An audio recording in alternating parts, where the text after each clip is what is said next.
Telugu Desam, Bharatiya Janata party, Janasena ఈ మూడు పార్టీల కలయికతోటి ఆంధ్రప్రదేశ్ అభివృద్ధి పదం వైపు వెళ్తుంది. దానికి మేము ఎలా సిద్ధం అనేది ఆఖరిలో చెప్తాం. దానికంటే ముందు 2014లో పార్టీ ప్రారంభించినప్పటి నుంచి ఈ రోజు దాకా ఒక దశాబ్దం,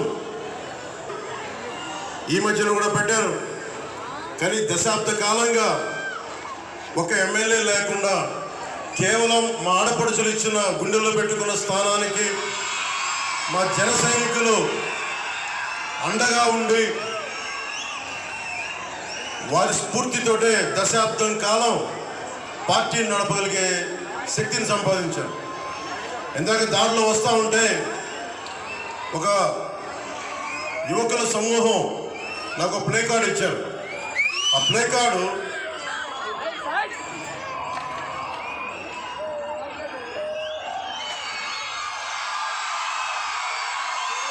ఇది అర్థం మోకాళ్ళ మీద కూర్చోంటే లొంగిపోవడం కంటే కూడా చచ్చిపోవడం మంచిదని. అంటే మహామహుల్ని నాకున్న కోపం, చిరాకు ఏంటంటే అరే భారతదేశం అందరి ఈ రోజున బాబాసాహెబ్ అంబేద్కర్ పుట్టినరోజు.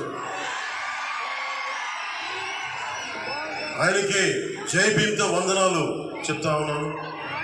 అంటే ఆయన ఇచ్చిన స్ఫూర్తి కొన్ని వందలాది మంది రాజ్యాంగ నిపుణులు కూర్చొని రాజ్యాంగ సారథిగా మనకి రాజ్యాంగం ఇవ్వబడింది.